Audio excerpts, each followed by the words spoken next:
All right, everybody, welcome back to the podcast. Just a reminder to rate and review us on iTunes. Subscribe to youtube.com/Matt Lewis. Get my book, Filthy Rich Politicians. Support what we do here at patreon.com/Matt Lewis. And I'm sure I've forgotten something, but happy to welcome back to the podcast after, I don't know, 10 days off, maybe.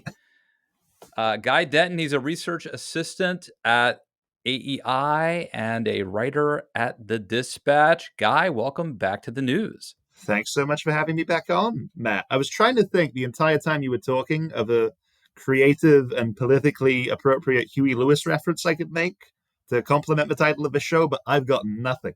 So hopefully the rest of the content we provide for your listeners is more It is at a higher level than that. Hip to be square, doing it all for my baby. The hits keep rolling, man. I'm a fan of the entire catalog. Hip to be square would summarize all of our life choices quite aptly, I think. I think it would. If you think of it, I mean, Huey Lewis was maybe the biggest. I mean, there's a lot of big rock stars and pop stars. I mean, Michael Jackson was big Van Halen was big at this time. But I mean, there was a moment in like 1985, right, when The Power of Love is out and Back to the Future, where like Huey Lewis is arguably the most important musician for 6 months at least, and he's pretty normal. He's pretty much a normal looking dude to be a rock star at that point.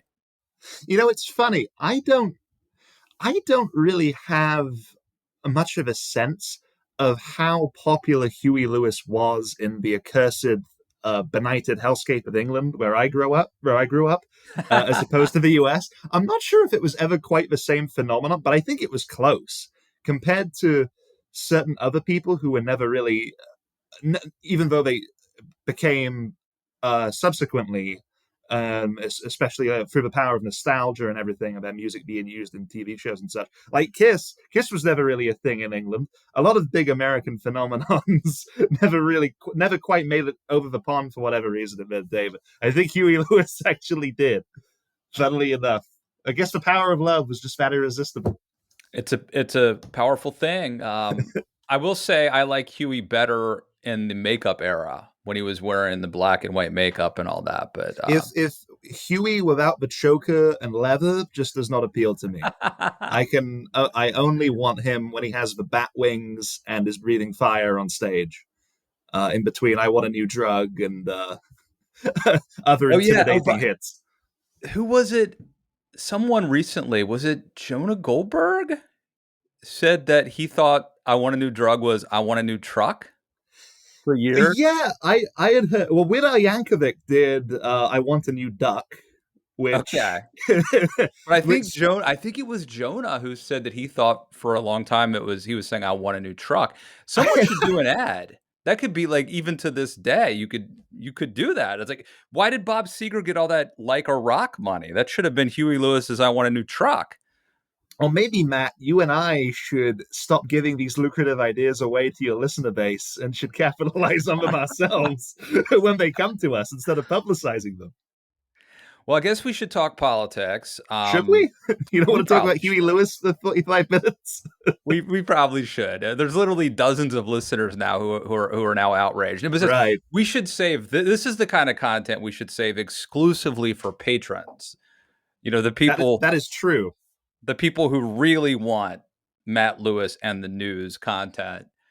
But I have to ask. I mean, I think the primary is effectively over now. It seems that way. Just what were your thoughts as it was declared not as early as Iowa? Remember, the networks called Iowa before a lot of people were even able to caucus. But in the case of New Hampshire, I think we might have made it to 8:15, 8:20 p.m. Eastern time. It happened pretty quick.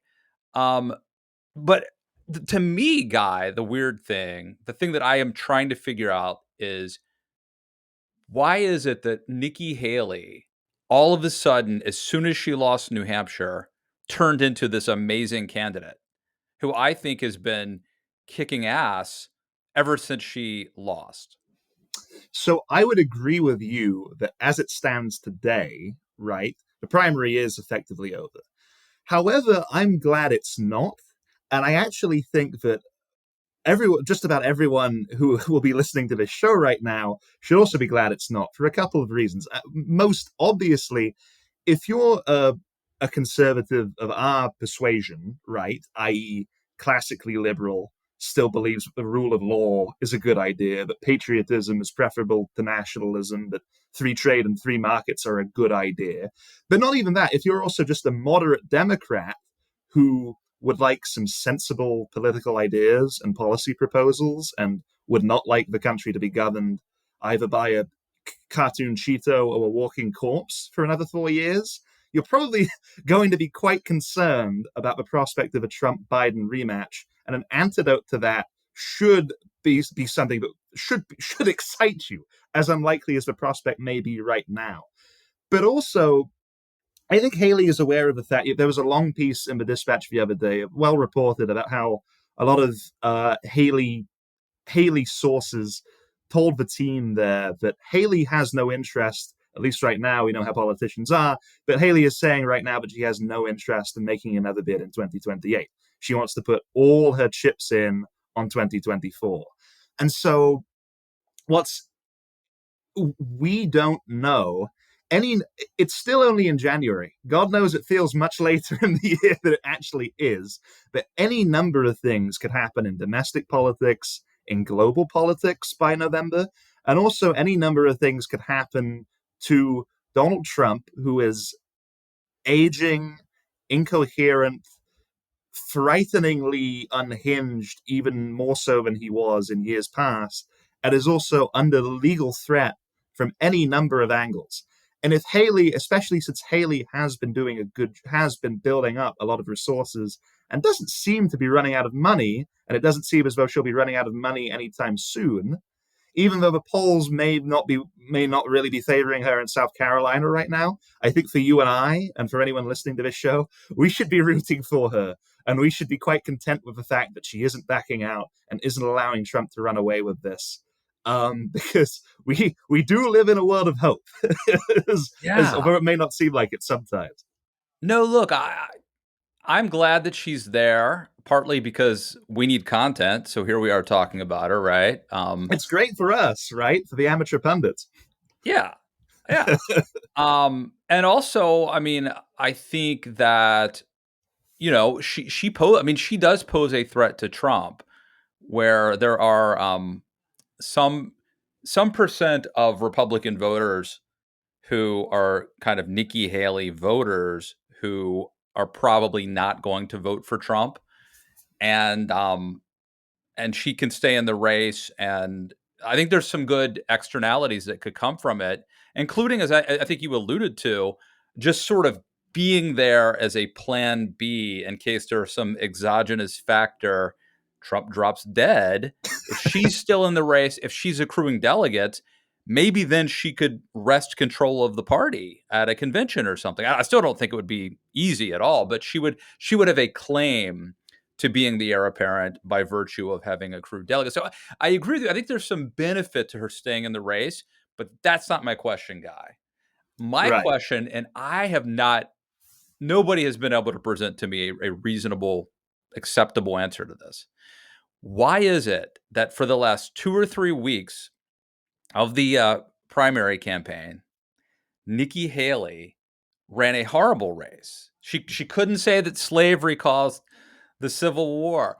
Dana Bash from CNN said to her, Donald Trump has been, found liable for sexually assaulting a woman. You're the only woman in the race. What do you think of this? And Nikki Haley's like, well, I haven't been paying attention to, it's like, why did she, in New Hampshire, in my opinion, New Hampshire was obviously the whole ball of wax. Nikki Haley had to win New Hampshire to have even a long shot at becoming the nominee. Why is it that she literally waited until the moment she lost New Hampshire, and then she comes out and gives this amazing concession speech, and ever since then, she's been hitting it out of the ballpark? Is it a psychological thing that once she realized she couldn't win, she was liberated to run a good campaign? I just don't get it. Possibly. I think with a home state now coming clearer and clearer into view. She's been reinvigorated. I think with DeSantis dropping out and endorsing Trump, and also with Scott, which I think is far more shocking and appalling than DeSantis endorsing Trump and standing behind him and applauding on stage, that will have it's it's easy to talk about how politicians are vapid and they don't really believe in anything, but I do think Nikki Haley does believe in conservative principles and is probably just as terrified as you and I and many of us are about the prospect of a second Trump presidency.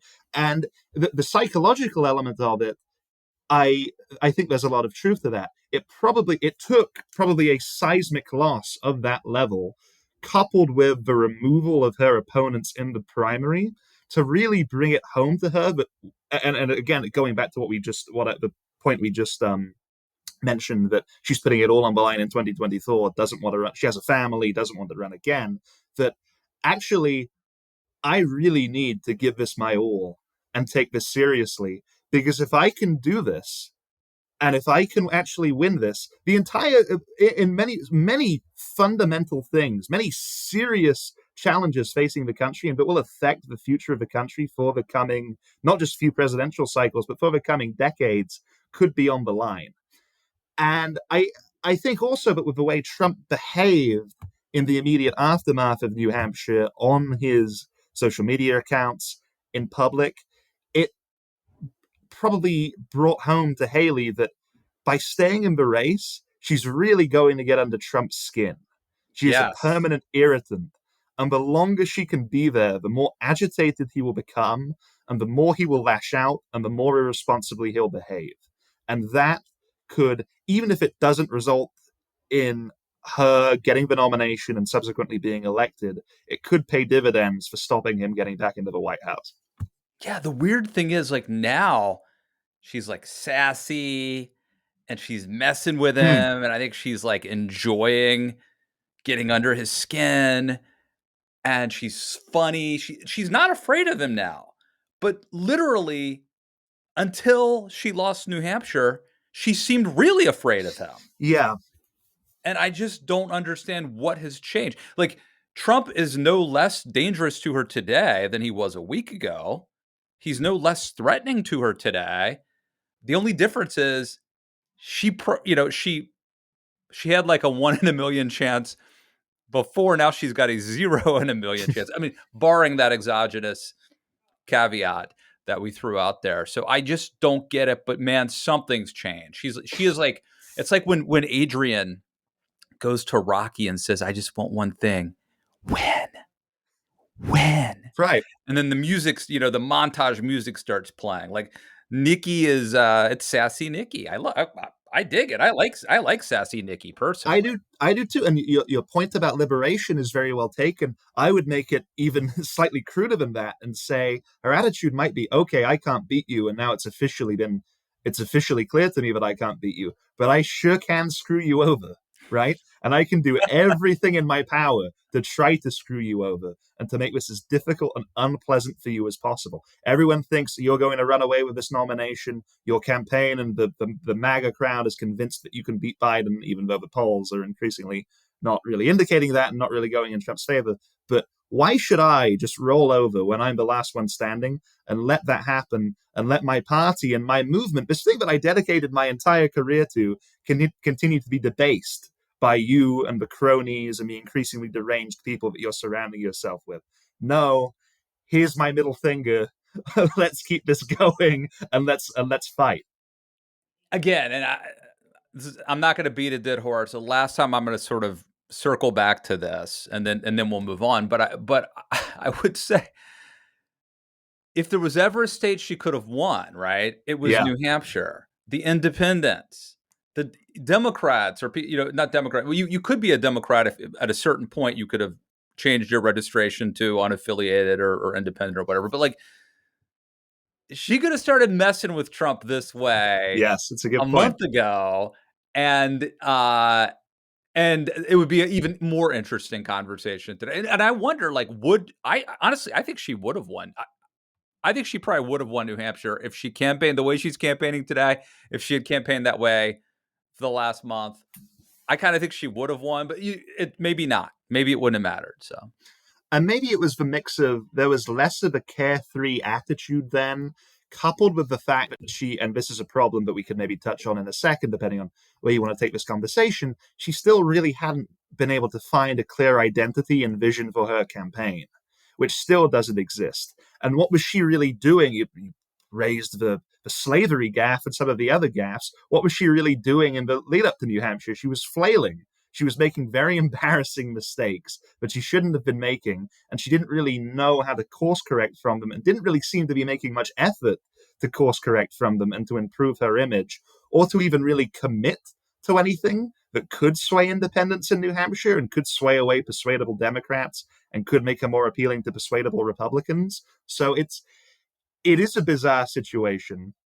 It but if is you an inscrutable. watch but if you watch the video of her, like in South Carolina from a couple days ago, she is she's she's using the same she's so I would say she's been making fun of Trump for being old for a long time, but now she has it like fine tuned, and it's like a laugh line. The crowd is actually laughing at Donald Trump. It's almost like she was like a comedian who has finally gotten crisp lines with like, the applause. You stop at the right moment, and then they applaud. Whereas before she was like stepping on her lines, and it wasn't, you know, as I can just tell you, like as someone who occasionally I'll interview somebody and then have to type up a transcript. There are certain people who speak in a way that makes that easy, and then there's certain Yes. people that are very discursive, and you can never get the perfect quote from them. And I think just in the past week, she's learned how to like deliver these lines. Um, no, I think that's right. And the really, I wish that going into South Carolina, Trump would actually agree to a debate, and we could see what that would look like, and see how she could perform on a debate stage when she is faced with Trump attacking her and badgering her directly, like he did to Biden in 2020. Would that image crack? And how how robust is that image really? It's clearly been, as you were saying, a lot of effort has clearly been put into curating it on her campaign and by her staff um, recently. But is it just a facade that she's gotten more adroit at executing and maintaining, or have there been some more substantive kind of foundational changes in the way she's approaching this race, the way she wants her image to the image she wants to convey, and could they really hold up? And could she effectively take it to Trump in that way if she was faced with him 1-to-1? Um, it's funny. Rocky 2 must be on my mind because have you seen Rocky 2, guy? Not in a long time. I Okay. have. So you remember in Rocky 1 at the, Apollo Creed actually wins the fight at the end of Rocky 1. It's a split Yes. decision, but a lot of people think Rocky really won, or that he went the distance, and that was embarrassing to Apollo Creed. And at the end of the fight, Apollo says, "There's not going to be no rematch. Not going to be no rematch." And I think Rocky says, "Don't want one."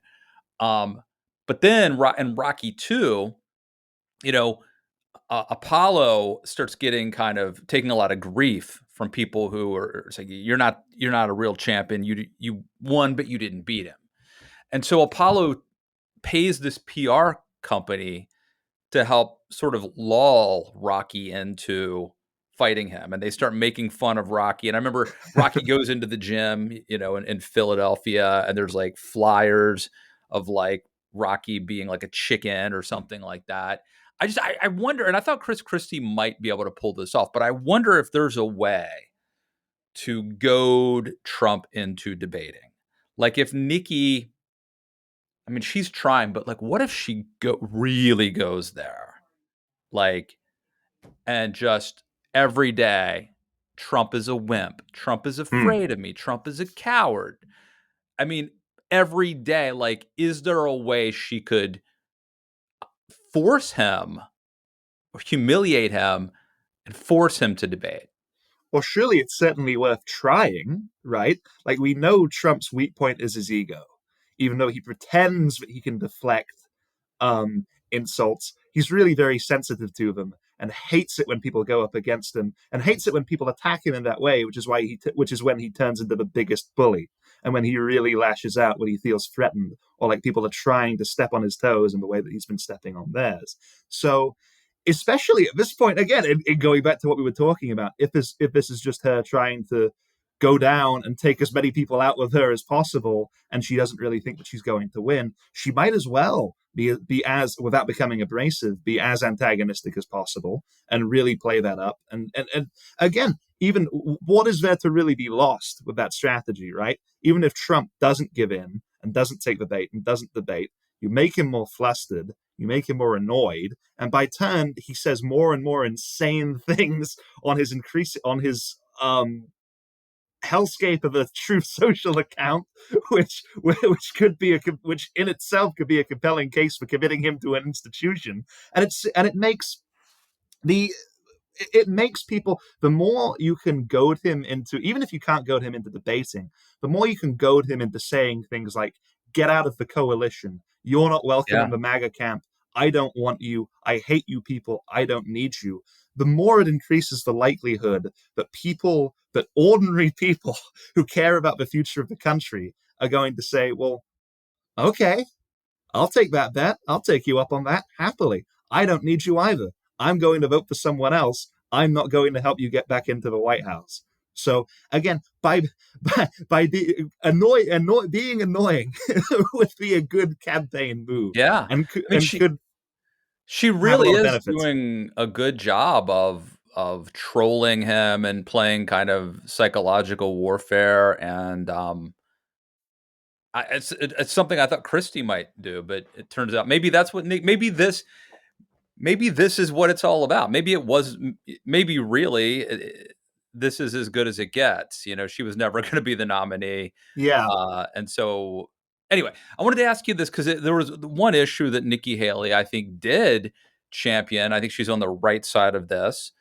Was Ukraine, you know, supporting Ukraine. And she took a lot of grief. People are calling her a warmonger and a globalist and all that stuff.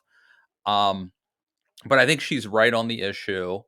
And it really seems like, you know, that Trump and Republicans are trying to, there's this bill that a bipartisan bill, or I don't even think it's a bill yet, but a bipartisan plan that would fund Ukraine and also do something about the border. And the border stuff was put in as a sweetener to get Republicans to support it. right. It appears that Trump wants to kill this bipartisan deal, not because it's bad, although maybe he doesn't want maybe he doesn't want to help Ukraine beat Russia, but apparently the main impetus for stopping this is that Trump and Republicans do not want to solve the border crisis because that would make it harder to win elections in November. Yes, and it's interesting. Trump has a stranglehold on a few certain key issues, right? That no candidate is going to be able to wrench away from him. And the border is one of them. Because for the last 8 years, the border and immigration, my favorite subject, of course, have been Trump have you it's there's never been much doubt about where Trump stands on those issues. Um I think an interesting point that this raises is, well, two interesting points. One is how Haley should fight on that front, but another is what issues can Haley really capitalize on and make her own to give her campaign more of an actual identity that is presently lacking and that has been lacking from the beginning. You mentioned Christie. The problem with Christie had no identity to his campaign besides, I hate Donald Trump and I'm going to make a point that Donald Trump is terrible. But otherwise, am I really making a serious bid for the presidency? No, I'm not. If you could combine that and that attitude and that pugilistic skill at debate and at riling up Trump and not buckling to his abuse with an actual a sensible policy platform that deals with and confronts issues like the border, like the economy, that people are actually concerned with and want to see resolved and that are presenting big crises, with a more optimistic vision for uh, for America, which, you know, the way people feel is what counts, and a lot of people feel beleaguered and have felt beleaguered for some time, with a more optimistic vision for we don't have to be like this. We can be the shining beacon on the hill on the world stage that has control of its own border and that keeps other and that defends and rises to the occasion and helps other democracies that deserve to be free as well. We can have our own crime and our own economy under control, and we can be an inspiration for people who want to come to legally, right? And we can develop a sensible a legal immigration system to help those people to again keep making this country stronger. And we can do that while actually paying attention to many of the mortality crisis at home, deaths of despair, all that kind of thing, the crises of community we're facing here, a lot of the domestic collapse that we're seeing here in the kind of rural areas that have gravitated to Trump since 2015. So, hey, I'm not sure how much I may have drifted away from the original point that you raised, Matt, Well, but no, I think you're right. These candidates need a proactive message other than just "I'm not Trump." Um, but to me, I also think it's so messed up that the Republican Party is killing legislation that would fund Ukraine, who's trying to fend off Russia's invasion, and do something about border security. And the Republican Party and Trump are not just doing this surreptitiously and pretending that there's a poison pill or something wrong with the bill, but they are coming out and admitting we are killing this right. because we do not want to solve the problem because we would rather have the issue. We don't want to give Joe Biden a win. Like I can't believe the audacity of that. I I can, because that's what happens when you're in a personality cult, right? And they've convinced themselves that Trump can win, even though Trump couldn't beat Biden in the first place. And in taking into account everything Trump has done in the last 4 years, coupled with all of his current legal woes, the fact that he's not nearly the same kind of presence that he was in 2020, never mind 2016, he's significantly diminished from then. He's getting older. He's a lot less coherent. Chaos, the same type of chaos that people resisted in 2020 has grown even stronger, and now surrounds every facet of the campaign that he's running, despite the fact that he may have recruited more sensible people to actually manage it. It it's more of a damning indictment of the Republican Party and the direction it's gone in than anything else. And you can't see that any more clearly than in Tim Scott's decision to endorse him, in someone like Mike Lee's decision to endorse him, and so on. But this is the natural evolution this is the natural conclusion of a trajectory the party's been heading down since 2016. President Camacho is not far behind. I know. Well, that at least that may be more entertaining in an innocent way, right? At least initially. It could go badly the longer he's in control. Do you follow American football? You know, I am one of the least sporty people you could ever meet, Matt. Although obviously I love patriotism and I love grand displays of Americana, so I will watch the Super Bowl. And I like basketball and I like hockey quite a bit, but football, no. I don't I can't catch the bug, no matter All how I right. Well, try. if you were going to try this weekend, this Sunday would be a good time. Chiefs versus Ravens at 3 Eastern. Lions versus 49ers 6:30 Eastern. Uh I won't make any predictions here, but maybe I could convert you because I thought maybe you would go to American football as a kind of a way to screw over England, I But I Because think that it would be like may. if you became a huge, you know, I don't know, 49ers fan or something, and you're like, I don't like soccer. Soccer's that's ridiculous, but American football, no, that I could like. I think that would be hilarious if nothing else. There's It, it comedic value there. it would have good comic value. I think what may have kept me from doing that is the fact that I didn't like soccer to begin with. I was never right. So I never liked football or rugby or cricket or any of those things. So that Listen, was my inherent way of resisting, and I never felt the psychological need to gravitate to American football. I'm not going to rest until you're wearing a Brock Purdy jersey, listening to "I Want a New Truck," and wiping your mouth on a Union Jack flag. Well, I already do that one. With one out of three ain't there. We need to record "I Want a New Truck," and then I'll listen to it. I'll serenade myself to sleep with it every night, Matt. You don't need to worry about On that a one. new truck. If Toby Keith and Huey Lewis did a duet. Forget, all these great protest songs, "Rich Men North of Richmond," what was the Jason Aldean? Try that in the small town. Those are far too hostile. What we really need to tap into rural American values and unite this country and make the voiceless feel heard and represented is "I Want a New Truck" for 2024 and Nikki Haley. Love it. All right, man. Well, I wanted to keep it tight. I think we've done that. We cleared the air. We've got under some people's skin. Oh, undoubtedly, yes. It was fun. Anything you want to plug? No, I should say just if anyone I'm I deplore social media, Matt, but your mastery of it is I should say for listeners, I saw Matt give a talk on social media recently, and he made a very compelling case for its utility, despite my long-standing aversion to it, and that's been rolling around in my brain over the last few weeks since I heard him give that speech.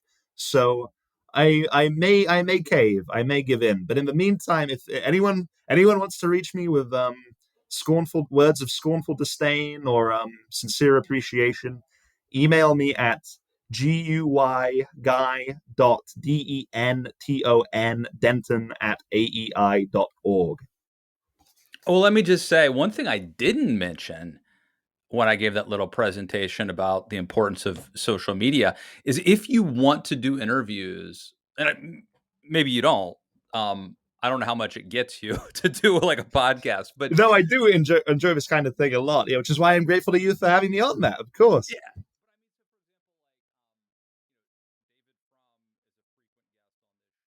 Yeah. He doesn't need to be here. He's got a huge audience anyway and all that. But I will say, whenever he's on, he is very generous with tweeting. Mm.